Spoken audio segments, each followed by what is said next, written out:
नमस्कार साथियों, आपके अपने YouTube चैनल हिंदी विषय साहित्य में आप सभी का पुनः हार्दिक अभिनंदन है।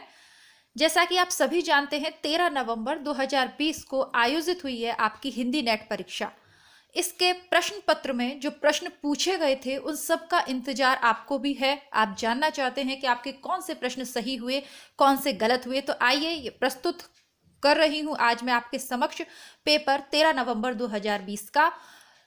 13 तारीख को पेपर था, 14 तारीख को हमारी दीपावली थी। इस कारण अत्यधिक व्यस्तता के कारण समय अभाव रहा और आपके समक्ष में नहीं प्रस्तुत कर पाई, थोड़ा सा लेट हो गई। आज 15 तारीख है, गोवर्धन है, तो सर्वप्रथम आपको दीपावली, गोवर्धन और भाई दूज की हार्दिक शुभकामनाएं। आप सब लोगों का त्योहार बहुत अच्छा रहा होगा, ऐसे ही मैं ईश्वर से मंगल कामना करती हूँ।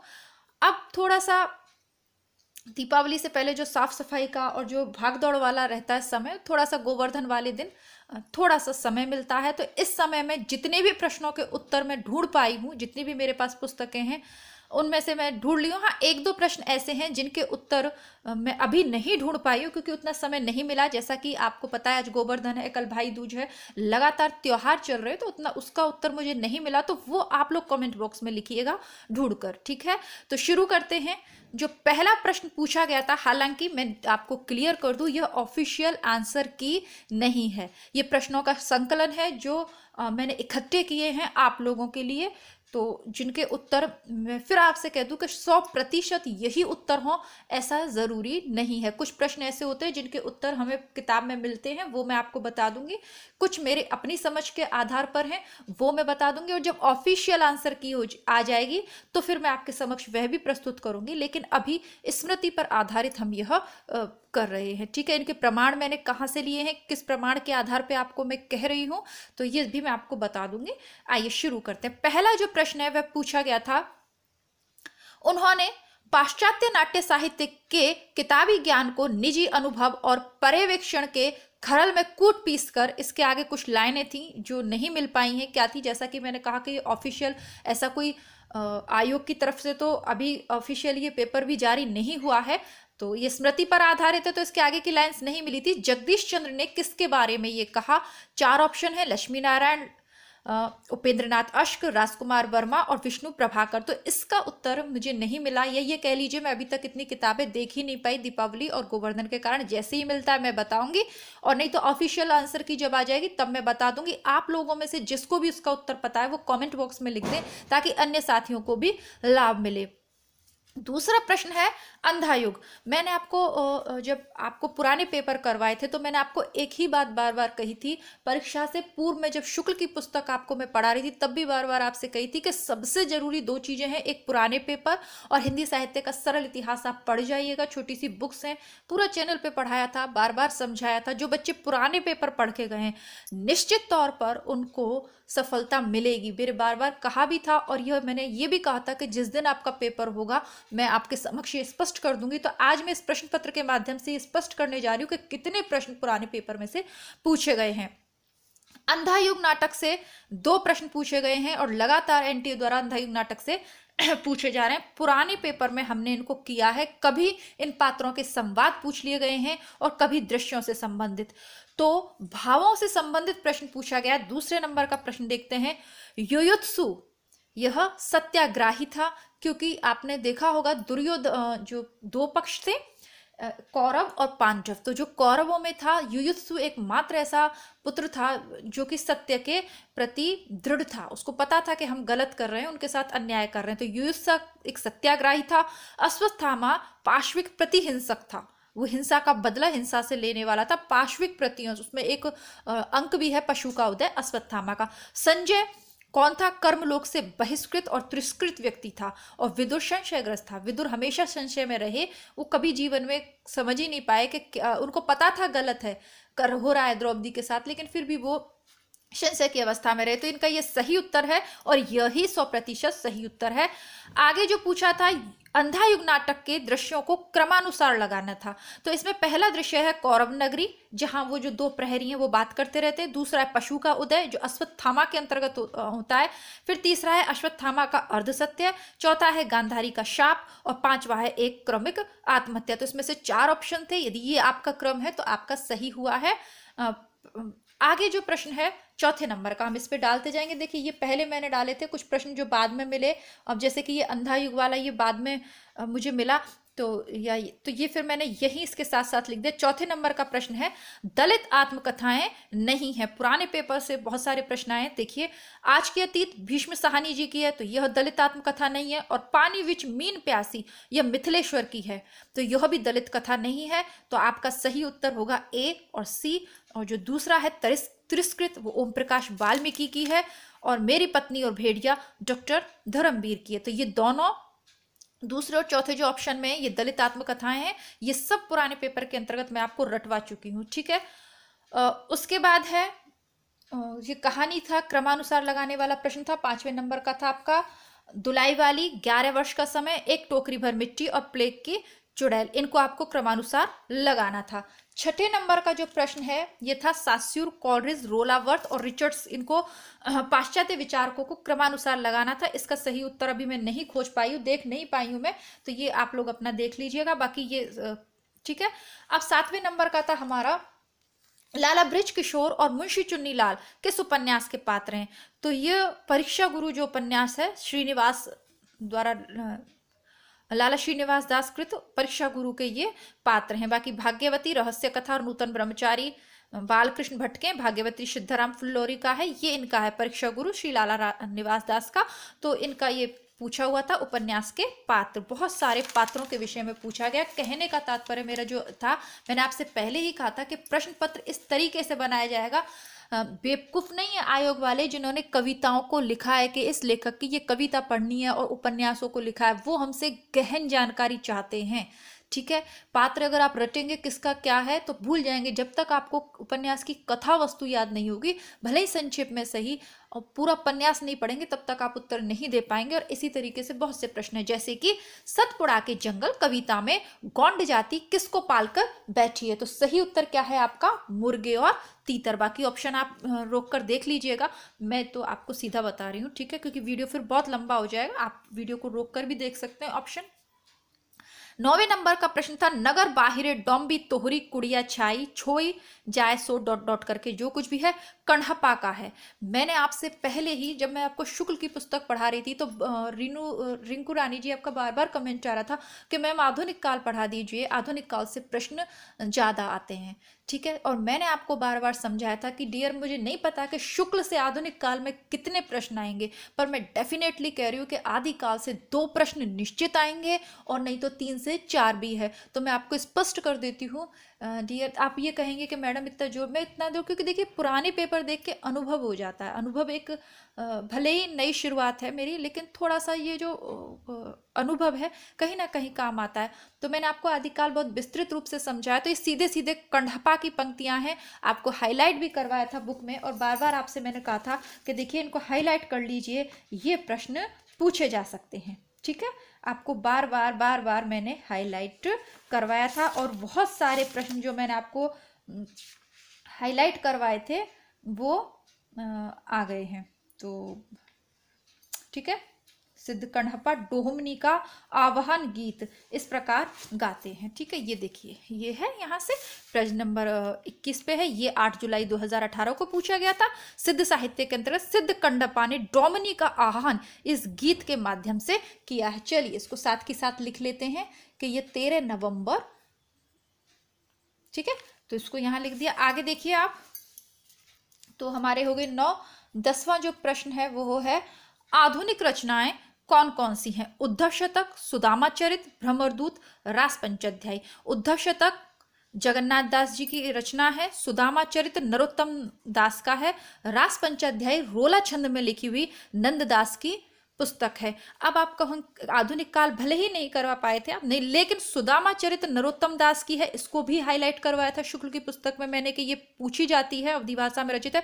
और रास पंचाध्यायी से विस्तृत प्रश्न पिछली परीक्षा में पूछा गया था, इसकी भी विशेषताओं सहित रोला छंद है, अनुप्रास की छटा है, मुझे याद है, इसका मतलब मैंने आपको पढ़ाया नंद दास की है। तो ये जब दोनों आपको पता है कि ये नरोत्तम दास की है, ये नंद दास की है, इनको हमने भक्ति साहित्य में पढ़ा है रामकृष्ण धारा के अंतर्गत, कृष्ण धारा के अंतर्गत, तो जाहिर सी बात है उद्धव शतक सबको अधिकतर पता रहता है और भ्रमरदूत। तो ए और सी उत्तर। नहीं भी पता है तो कोई बात नहीं, इतना तो हम पढ़ के गए हैं ना। तो जिन विद्यार्थियों ने शुक्ल की पुस्तक को पढ़ा है, चैनल पे पढ़ाई करी है, तैयारी करी है, जिन्होंने शॉर्टकट नहीं ढूंढे हैं, वो डेफिनेटली इस प्रश्न पत्र को पास करेंगे। आगे 11वें नंबर का प्रश्न पूछा है, आवारा मसीहा किसकी जीवनी है? शरद चंद्र की है। पिछली बार भी पूछा था, इस बार भी पूछा है। मैंने कहा, जैसा कि आपको बताया, बार बार पूछी जाती है, कोई विशेष बात इसमें नहीं है।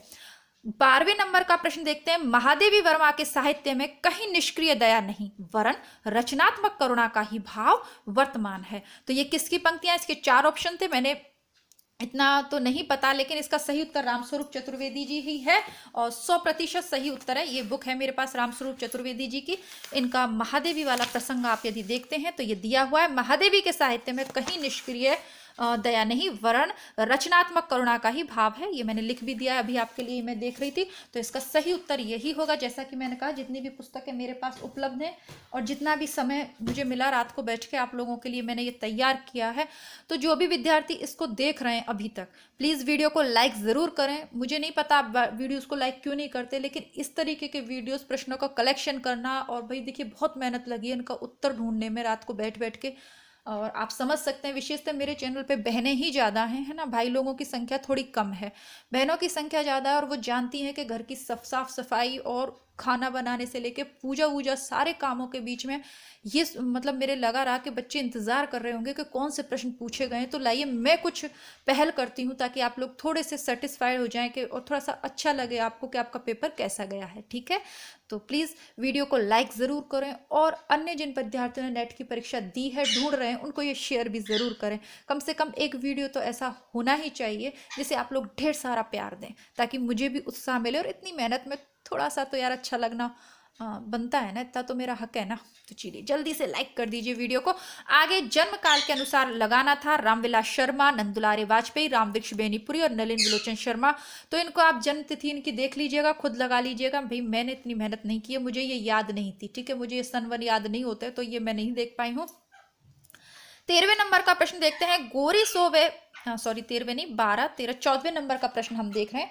गोरी सोवे सेज पर मुख पर डारे केश सर, चल घर खुसरो आपने रैन भई चहु देश। तो ये अमीर खुसरो ने किसकी मृत्यु पर कहा था? तो ये देखिए, ये पहला प्रश्न हो गया आदिकाल से, और ये आदिकाल से हमारा दूसरा प्रश्न हो गया। ये उन्होंने अपने गुरु निजामुद्दीन औलिया की मृत्यु पर कहा था। मैंने जब आपको हिंदी साहित्य का सरल इतिहास पढ़ाया था तब भी, और इसमें मुझे याद नहीं है शुक्ल की बुक में ये दिया हुआ है या नहीं दिया हुआ, ये मुझे नहीं पता, शायद नहीं दिया हुआ। ठीक है, इसके ये मेरे पास बुक है, ये मैं देख ही रही हूँ आपको कराते कराते, ये नहीं दिया हुआ है, लेकिन फिर भी शुक्ल की बुक में ये नहीं दिया हुआ। ठीक है, लेकिन मैंने आपको ये चीज़ पढ़ के सुनाई थी, बोल के सुनाया था कि एक बहुत प्रसिद्ध इनकी उक्ति है जो इन्होंने अपने गुरु की मृत्यु पर कहा था, क्योंकि ये बहुत ज़्यादा निजामुद्दीन औलिया को मानते थे। जब उनकी मृत्यु हुई तो संसार इन्हें वीरान लगने लगा, तब उनकी मृत्यु पर इन्होंने ये दोहा कहा था। ये मैंने आपको हिंदी साहित्य का सरल इतिहास में भी पढ़ के सुनाया था और शुक्ल में भी बोल के सुनाया था। तो मैं डेफिनेटली फिर दोबारा कहना चाहती हूँ कि जिन विद्यार्थियों ने चैनल से तैयारी की है उनका पेपर बहुत ही अच्छा गया होगा। आगे पढ़ते हैं, शिवपालगंज की कहानी किस उपन्यास में वर्णित है? हजारों बार हमने ये पुराने पेपर के अंतर्गत याद किया है। सही उत्तर है इसका राग दरबारी। 16वां प्रश्न देखते हैं, समांतर कथा प्रसंगों को लेकर लिखा गया नाटक कौन सा है? बहुत सारे ऑप्शन हो सकते हैं, ऑप्शन का पता नहीं मुझे, लेकिन सही उत्तर है एक और द्रोणाचार्य। ठीक है, इसके बारे में भी मैंने चर्चा की है आपसे अब, है ना। तो नाटकों वाला जो क्रमानुसार लगाने वाला वीडियो, वहाँ पे भी शायद चर्चा करी है, और ये सुरेंद्र वर्मा द्वारा लिखित नाटक है शायद। ठीक है, एकदम से लेखक मेरे दिमाग में नहीं आ रहे, पर एक और द्रोणाचार्य समानांतर कथा प्रसंगों को लेकर लिखा गया नाटक है। इसकी चर्चा जरूर मैंने आपसे की है। आगे बढ़ जाते हैं अपने 17वें प्रश्न के ऊपर। ये फोर्ट विलियम कॉलेज का है। इसको भी मैंने आपको जब हिंदी साहित्य का सरल इतिहास पढ़ाया था तब कहा था कि अलग से पॉइंट दिया हुआ है, जहां आधुनिक भक्ति काल खत्म होता है और आधुनिक काल का जो सिलेबस है नेट की इकाई 2 का, वहां अलग से टॉपिक दिया गया फोर्ट विलियम कॉलेज। तो डेफिनेटली इससे प्रश्न पूछा जाएगा, प्रश्न पूछा गया है। ऑप्शन क्या थे थोड़ा देख लेते हैं। प्रोफेसर गिलक्रास्ट इसके प्राध्यापक थे, बिल्कुल सही बात है क्योंकि पिछली परीक्षा में ही यह पूछा हुआ है। इंग्लैंड से नवागत अंग्रेज अफसरों के प्रशिक्षण की यहाँ व्यवस्था थी, सही है। आधुनिक भारतीय आर्य भाषाओं की जानकारी नहीं, तो यह गलत उत्तर है, सत्य नहीं है। और इसकी स्थापना 1800 में हुई थी, हम सब जानते हैं। अब गलत क्यों है? क्योंकि भारतीय आर्य भाषाओं की जानकारी बल्कि भारतीय आर्य भाषाओं को बढ़ावा दिया गया था इस कॉलेज के माध्यम से। सदल मिश्र, लल्लूलाल और कई सारे थे जिनको यहाँ पर इन्होंने नियुक्त किया गिलक्राइस्ट ने, और इन्हें पुस्तकें लिखने के लिए, खड़ी बोली में भारतीय भाषा में पुस्तकें लिखने के लिए प्रेरित किया। बहुत अच्छी अच्छी पुस्तकें निकल के आई, प्रेम सागर, नासिकेतोपाख्यान जैसी प्रसिद्ध पुस्तकें इस कॉलेज के माध्यम से हमारे समक्ष आई। तो ये इसका गलत उत्तर है। इनके इस तरीके के प्रश्न आपको गाइड्स में नहीं मिलते। मैंने पहले भी कहा, कम पढ़िए, ऑथेंटिक पढ़िए, ठीक है। 35 वीडियो में 2 बुक्स करवाएंगे, छोटे छोटे से प्यारे प्यारे से वीडियो, हिंदी साहित्य का सरल इतिहास, क्या टीजीटी, क्या पीजीटी, क्या नेट और क्या असिस्टेंट प्रोफेसर भर्ती परीक्षा। डेफिनेटली अगर आप उस पुस्तक को पढ़ते हैं, प्लेलिस्ट में चैनल पे उपलब्ध है, तो कोई प्रश्न उससे बाहर नहीं जाता है। हाँ, 1-2 जैसे कि रामस्वरूप चतुर्वेदी का कथन है, तो इनके लिए फिर जरूरी नहीं है कि इस तरीके के सारे प्रश्न हम कर पाए। आगे बढ़ते हैं।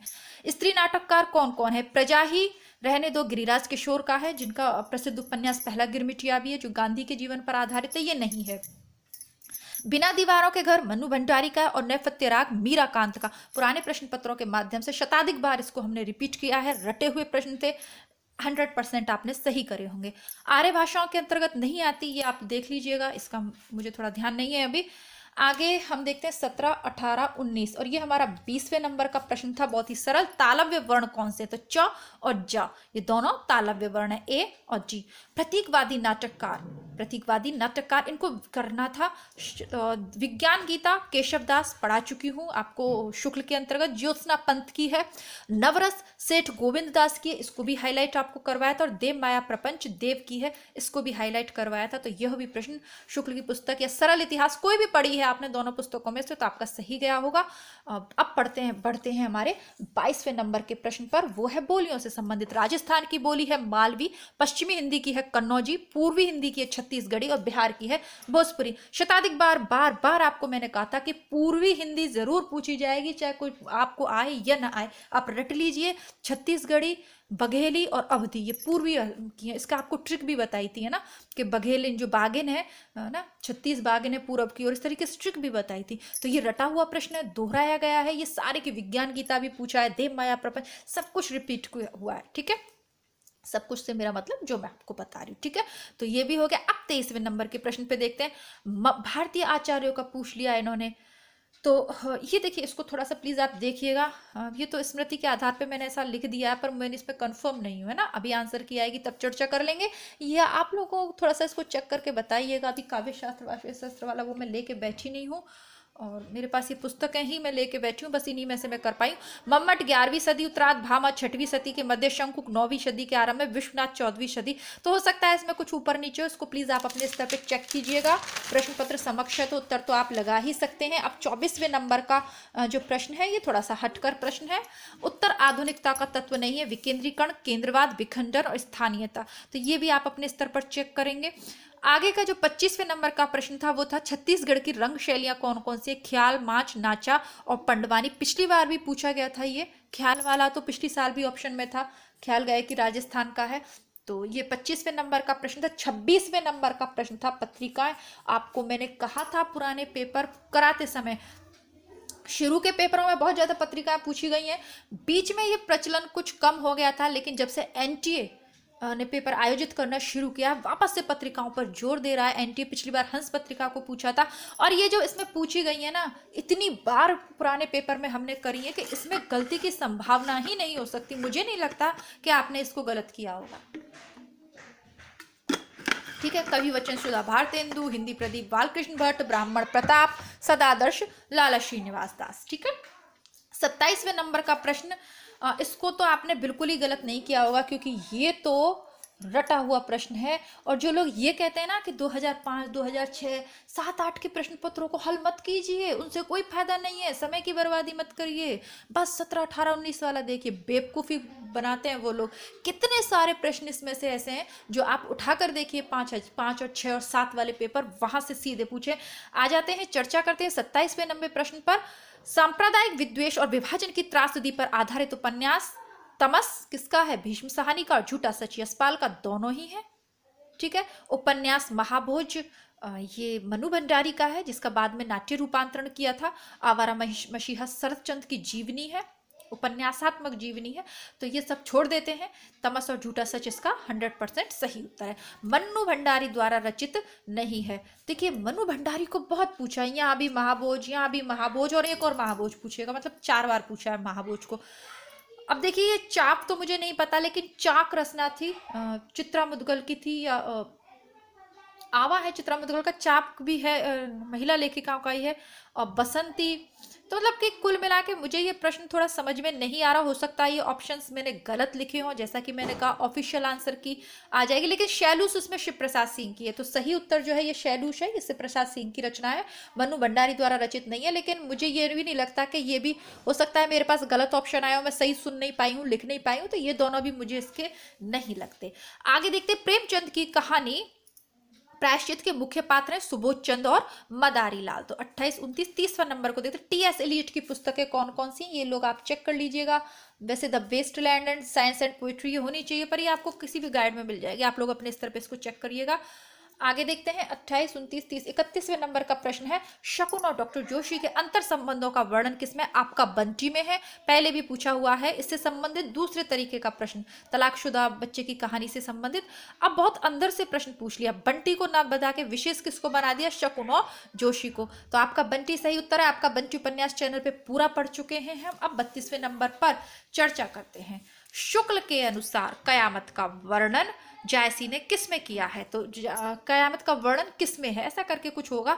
तो जायसी कृत आखिरी कलाम जो पुस्तक है उसमें कयामत का वर्णन है, पता है आपको। और ये बुक, ये बात मैंने आपको आदिकालीन साहित्य के अंतर्गत पढ़ाई थी, पुराने प्रश्नों में भी बार बार रिपीट हुई है, और फिर भी शुक्ल की बुक में भी पढ़ाई है। तो 3 से 4 प्रश्न हो गए जो आदिकाल से आए हैं, जैसा कि मैंने आपको कहा कि शुक्ल की बुक से आदिकाल से निश्चित रूप से आएगा। आगे बढ़ते हैं।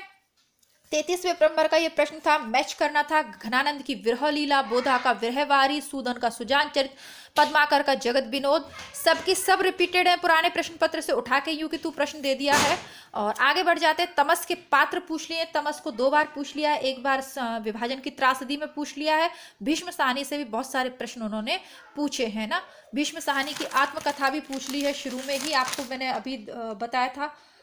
ठीक है, क्या था वो, आज के अतीत, ये कथा भी पूछ ली है, यहाँ उपन्यास भी पूछ लिया है, फिर उस उपन्यास के पात्र भी पूछ लिए हैं। 3-4 प्रश्न भीष्म साहनी से पूछ लिए हैं। यानी कि ऐसा लग रहा है कि पेपर वाले के जो दिमाग में जच गया ना, बस वहीं वो खुल के बैठ गया है, लेखक को, और धड़ाधड़ प्रश्न बनाए। तमस के पात्र हैं, वैसे सही उत्तर देख रहे थे, रिचर्ड्स और लीजा। ये मैंने आपको भीष्म साहनी का वीडियो करवाया था चैनल पे, रचनाकार वाले में देख लीजिएगा प्लेलिस्ट पे, वहां भी आपको करवाया। आगे बढ़ते हैं। महात्मा गांधी और अंबेडकर के मध्य किस बात को लेकर मतभेद था? करुणा, अहिंसा, अलग मतदाता सूची और लोकतंत्र। मेरे हिसाब से सही उत्तर होना चाहिए अलग मतदाता सूची, बाकी जब आंसर की आएगी तब पता चलेगा। तो ये अपना 35वें नंबर का हो गया। 36वें नंबर का प्रश्न देखते हैं। ललित निबंधकार नहीं है, शुक्ल, हजारी प्रसाद द्विवेदी, लक्ष्मी नारायण मिश्र और कुबेरनाथ राय। अब हजारी प्रसाद द्विवेदी जी के कुटज और अशोक के फूल दोनों निबंध पढ़ चुके हैं, ललित निबंधकार हैं। कुबेरनाथ का प्रिय नीलकंठी, लक्ष्मी नारायण मिश्र। तो कुल मिला के जो मुझे लगता है इसका सही उत्तर होना चाहिए शुक्ल, क्योंकि शुक्ल के विचारात्मक निबंध है, ललित श्रेणी में नहीं रख सकते आप कविता क्या है उसको, या श्रद्धा या भक्ति को। तो ये उत्तर होना चाहिए, बाकी इसका आंसर की आएगी तब पता चलेगा। अब क्रमानुसार लगाना है उपन्यासों को, बहुत अच्छे से मैंने वीडियो कराया, क्रमानुसार लगाने वाले कहानी, उपन्यास, कविता, नाटक, निबंध सब कुछ करवा चुकी हूँ, और बार बार कहा था कि इससे बाहर नहीं जाएगा। कहानियाँ भी वही पूछी हैं जो मैंने आपको नोट्स में दिए हैं, उपन्यास भी वही पूछे हैं जो नोट्स में दिए हैं। ठीक है। भाग्यवती, देवरानी जेठानी, वामा शिक्षक, निसाय हिंदू। तो देवरानी जेठानी 1870, फिर आएगा वामा शिक्षक 1872, फिर आएगा भाग्यवती 1877, और फिर आएगा निस्सहाय हिंदू 1890। भाग्यवती श्रद्धाराम फुल्लौरी का 2 बार पूछा है ना। अब शुक्ल के अनुसार नाथों की संख्या, एक और प्रश्न आदिकाल से, इसीलिए मैंने आपको कहा था कि शुक्ल की पुस्तक को पढ़े बिना अगर आप नेट देने जा रहे हो ना तो आप गलती कर रहे हो। प्लीज पढ़िए। और अब देख लीजिए नाथों की संख्या कितनी बताइए, 9 या 10, कितनी बताइए आप लोग बताइएगा कमेंट करके। ये चौथा या पांचवा प्रश्न है जो आदिकाल से आया है। छायावादी रचना नहीं है तो झरना जयशंकर प्रसाद की है, पथिक किसकी है, रामनरेश त्रिपाठी की, या ठीक है, और रश्मि और मिलन थोड़ा सा चेक करके बताइएगा। वैसे मेरे हिसाब से पथिक और मिलन एकदम से देखिए एक तो दिमाग में नहीं आ रही है चीजें। रश्मि सुमित्रा नंदन पंत की है, पथिक रामनरेश त्रिपाठी की है ना, और मिलन मिलन यामिनी करके हरिवंश राय बच्चन की, ये दोनों शायद रामनरेश त्रिपाठी की है। एक और है जो मेरे इस पे आ रहा है, माइंड में आ रहा है लेकिन जबान पे नहीं आ पा रहा है नाम। हो सकता है अभी एक दो प्रश्न पढ़ते हैं, आ जाएगा तो मैं बताऊंगी आपको, है ना। मतलब याद सारा द्विवेदी भारतेंदु के बाद और द्विवेदी युग के इधर कुछ है, एक लेखक है। अब नहीं आएगा तो बिल्कुल नहीं आएगा, ऐसा ही होता है मेरे साथ, बुक पढ़ाते समय भी कभी कभी माइंड से निकल जाता। चलिए कोई बात नहीं, आगे बढ़ते हैं। दूधनाथ सिंह द्वारा रचित कहानी संग्रह कौन से, नया प्रश्न है। तो धर्म क्षेत्र और कुरुक्षेत्र 2002 में इन्होंने लिखा है, निष्कासन भी 2002 में लिखा है। तो सही उत्तर हो गया ए और जी। कितने प्रश्न हो गए हमारे, 34, 35, 36, 37, 38, 39, 40 प्रश्न हमारे यहाँ हो गए, 40, 41 हो गए होंगे। अब आगे बढ़ जाते हैं। आगे था सुमेलित करना है, राजा निर्वंशिया, एक और जिंदगी, यही सच है, और वांगचू। इनको क्या करना है, इसको समझ में नहीं है। या तो इनका लेखक पूछा है तो राजा निर्वंशिया कमलेश्वर की है, एक और जिंदगी अमरकांत की है, यही सच है मनु भंडारी की है, वांगचू शायद भीष्म साहनी जी की है। तो या तो लेखक पूछा था या पता नहीं इसमें, हाँ शायद लेखक से सम्मिलित करवाना था या क्रमानुसार लगाने वाले थे, पता नहीं, इसका सही मुझे नहीं पता है, पर प्रश्न के ऑप्शंस यही थे। आप लोग देखिएगा इसको, ठीक है। अब देखना क्या है, आप लोगों ने पेपर दिया है तो आप लोगों को पता ही होगा कि किस तरीके से पूछा गया था। बाकी देखिए जब भी मैंने आपको चैनल पे प्लेलिस्ट बनाई थी, कहानियां पढ़ाई थी, तो मैंने आपसे कहा था कि आप ये ना सोचें कि नेट के परीक्षा में 15 से 20 कहानियां सिलेबस में तो वही पूछेगा। जो भी कहानी मैं आपको चैनल पे प्लेलिस्ट में पढ़ा रही हूँ वो डेफिनेटली पूछी जाएंगी और पूछी गई हैं। ये सिलेबस में नहीं है, मैं पढ़ा चुकी हूँ, यही सच है भी मैंने आपको चैनल पे पढ़ाई है जबकि सिलेबस में नहीं थी। तो इस तरीके से आप लेखक क्या थे। रामचरितमानस के उत्तर कांड में उन्होंने ज्ञान की अपेक्षा भक्ति को कहीं अधिक सुसाध्य और आशु फलदायिनी माना है। मुझे इसका उत्तर नहीं पता, आप लोगों को पता हो तो आप लिख दीजिएगा। त्रिशंकु के नाटककार कौन है, तो इनका सही उत्तर मुझे नहीं, मतलब क्या बोलूँ, इसका नहीं मुझे पता, अभी इस समय याद नहीं आ रहा है, तो आप लोग देखिएगा। अगला है, अच्छा हाँ, इसका सही उत्तर है ब्रिजमोहन, ठीक है। रमेश बख्शी माइंड में आ रहा था पर सही उत्तर है इसका ब्रिजमोहन। मुद्रा राक्षस ब्रिजमोहन, मणि मधुकर और रमेश बख्शी तो ब्रजमोहन है। नामवर सिंह की रचनाओं को सुमेलित करना है, ये सब नामवीर सिंह रचनाकार के अंतर्गत पढ़ा चुकी हूँ वीडियो में, तो इनको सुमेलित करना था। 43वें नंबर का ये होगा, 43वें नंबर का 44 द्विवेदी योगिन कविता की विशेषता, प्रबंध प्रियता और इतिवृत्तात्मकता इसका सही उत्तर होना चाहिए, क्योंकि शताधिक बार इसको भी हम पुराने पेपर में रिपीट कर चुके हैं, बार बार पूछे जाने वाला प्रश्न है। यशपाल की कहानी पर्दा के पात्र, अब पर्दा क्योंकि सिलेबस में नहीं है तो आप इस प्रश्न पर बिल्कुल चैलेंज कर सकते हैं आप इसको आयोग में कि ये कहानी हमारे सिलेबस में नहीं है तो क्यों पूछ रहे हो, लेकिन प्रमुख कहानी है नई कहानी आंदोलन की, इसलिए पूछी गई है। मैंने आपको ये पढ़ाई है। अब देखिए आप लोग क्या करोगे क्या नहीं करोगे, लेकिन मैंने आपको कहा था कि एक भी चैनल पे ऐसा वीडियो नहीं है जो नेट परीक्षार्थियों के लिए उपयोगी नहीं है। पर्दा कहानी मैंने आपको पूरी पढ़ाई थी और इसीलिए पढ़ाई थी, है ना, कि कथा कहानी वाला चैनल नहीं है मेरा, एक एजुकेशनल चैनल है, इसीलिए पढ़ाई थी क्योंकि मुझे ये पता है कि ये नई कहानी आंदोलन में आधुनिक कहानियों के अंतर्गत इन कहानियों की चर्चा होती है, तो ये हमें पता होना चाहिए। खैर सही उत्तर है चौधरी पीर बख्श और शेख जुम्मन। अब इन कहानियों को इनके भावों के साथ सुमेलित करना था। 46वें नंबर का प्रश्न है, वापसी कहानी पारिवारिक उपेक्षा और प्रसंगता पर आधारित थी। तीसरी कसम में आंचलिकता थी, ये भी पढ़ चुके हैं। वापसी सिलेबस में नहीं है बट मैंने पढ़ाई है। माया दर्पण में नारी समस्या को उजागर किया, परमात्मा कुत्ता में नगरीय जीवन को दर्शाया गया है। तद्भव शब्द कौन सा नहीं है, वायु नहीं है, बाकी ऑप्शंस पता नहीं है, एक काज था। और तारीख किस भाषा का शब्द है, अरबी या फारसी, तो अरबी का है। मानस के हंस के पात्र हैं बेनी माधव और श्यामा। आषाढ़ के दिन के पात्र हैं दुंतुल मातुल। जयसी के प्रेम काव्य को आधार मानकर नामकरण किसने किया, मुझे 100% इसका उत्तर नहीं पता बट शायद ग्रियर्सन है। विभाजन ये तो हम कर चुके हैं। तो इस प्रकार 47, 48 मतलब 50 51 के करीब कर चुके हैं। 10 प्रश्न आपके गद्यांश में से आए बताए, तो वो तो पता नहीं है कौन से 10 थे। तो 90 में से 55 प्रश्न मैंने आपके समक्ष उपस्थित कर दिए। बाकी प्रश्न आपको यदि याद हो तो फिर आप कमेंट बॉक्स में लिख सकते हैं, उन पे भी चर्चा करेंगे। आशा करती हूँ आपको वीडियो अच्छा लगा होगा और वीडियो को लाइक कर दिया होगा। जिन विद्यार्थियों ने वीडियो देखा है लाइक ज़रूर कीजिएगा, ठीक है। बाकी किसी के प्रश्न का सही उत्तर आपको पता है, कोई प्रश्न आपको पता है, या आप कुछ चर्चा करना चाहते हैं मुझसे, कमेंट बॉक्स में लिखिएगा। और आशा करती हूँ कि प्रश्न पत्र देखने के बाद आपको चैनल पे विश्वास और दृढ़ हो जाएगा, आपको समझ आएगा कि क्यों इतना जोर देके मैं आपको शुक्ल और साहित्य का सरल इतिहास पढ़ाना चाहती हूँ। मुझे नहीं लगता पर्दा के बारे में भी चर्चा की गई है, उसमें वापसी कहानी की विषय वस्तु यानी गद्य विधाएं जब सरल इतिहास में मैंने पढ़ाई थी तो एक अच्छी खासी चर्चा इन चीज़ों से मैंने संबंधित की थी और उस चर्चा से संबंधित प्रश्न बहुत आए हैं।